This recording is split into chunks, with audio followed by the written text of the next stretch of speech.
After a long and exhausting case in London, Sherlock Holmes's health began to suffer. His energy, usually boundless, was strained, and I insisted that he take a rest away from the city. At last he agreed, though with reluctance, and we travelled to the peaceful countryside near Reigate, hoping that fresh air and quiet walks would restore his strength. For a time, it seemed to work. Holmes walked slowly along the lanes, spoke little, and allowed himself moments of calm. Yet I knew my friend too well. His mind never truly rested. It was therefore no surprise when trouble found us. One morning, we were approached by a local gentleman, Mr. Cunningham, who informed us of a shocking event. His house had been broken into during the night, and a valuable family treasure, a small collection of ancient coins, had been stolen. What troubled him even more was that his son had nearly been caught during the crime. As Holmes listened, I noticed his posture change. The tired look in his eyes sharpened just slightly. "There has also been another burglary," Mr. Cunningham added. "At the house of our neighbour, Mr. Acton, a man with whom I have long been at odds." Holmes glanced at me. Two neighbouring families, two robberies, a rivalry. "Watson," he murmured, "even in the quietest countryside, human nature remains the same." We visited the Cunningham house first. Holmes examined the broken window, the disturbed earth beneath it, and the path the thief had taken across the lawn. He bent slowly, carefully, studying each footprint. "Notice," he said quietly to me, "the depth of the impression. This man was running, but not heavily burdened. And note the length of stride. It will matter later." Inside the house, Holmes asked to see the exact place where the coins had been kept. He questioned the servants, observed their expressions, and paid close attention to a young man standing silently near the doorway, William Cunningham, the son. The young man looked nervous, though he said little. Holmes noticed everything. Next, we went to the house of Mr. Acton. His home had also been disturbed, though nothing of great value had been taken. Holmes examined the scene in silence. "Curious," he said at last.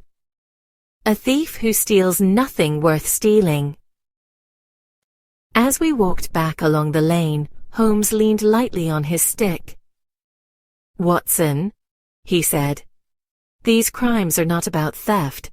They are about direction. Someone wishes blame to fall in a particular place." That evening, a third event shocked the neighborhood.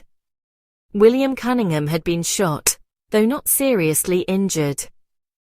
A gun was found nearby, and suspicion immediately fell upon Mr. Acton, due to his long-standing feud with the Cunningham family.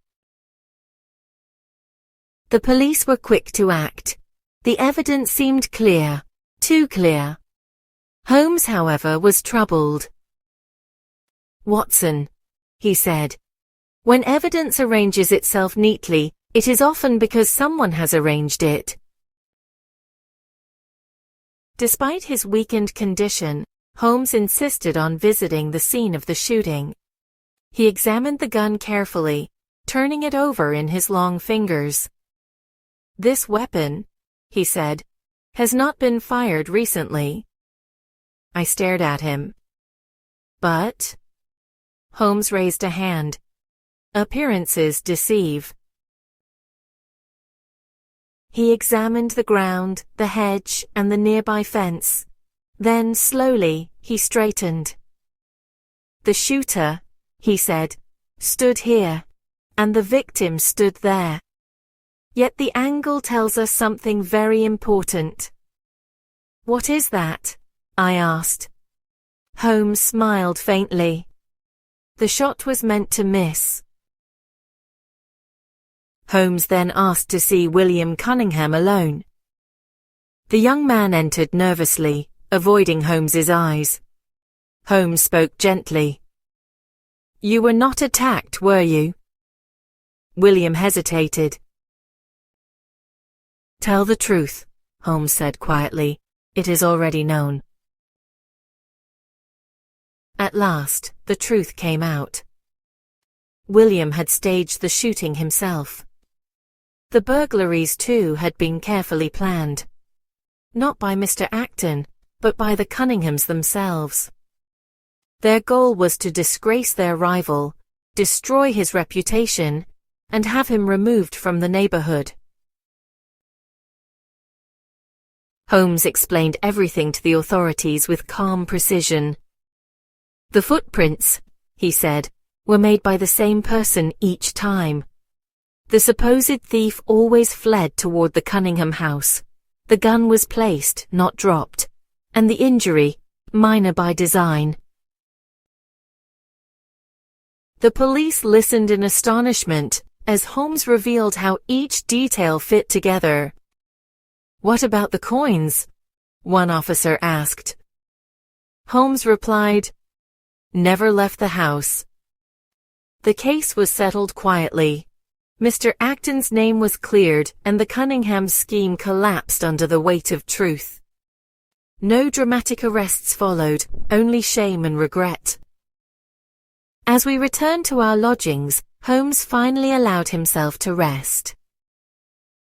"Well done, Holmes," I said. He smiled tiredly. "It was a small case, Watson, but small cases often reveal the greatest truths about human nature." That night, as I wrote up the adventure, I reflected on how even rivalry and pride could drive people to deception. No dark criminal genius had been at work, only ordinary ambition, sharpened by resentment. The countryside grew quiet once more. And Sherlock Holmes, restored by justice as much as by rest, was ready, always ready for the next mystery.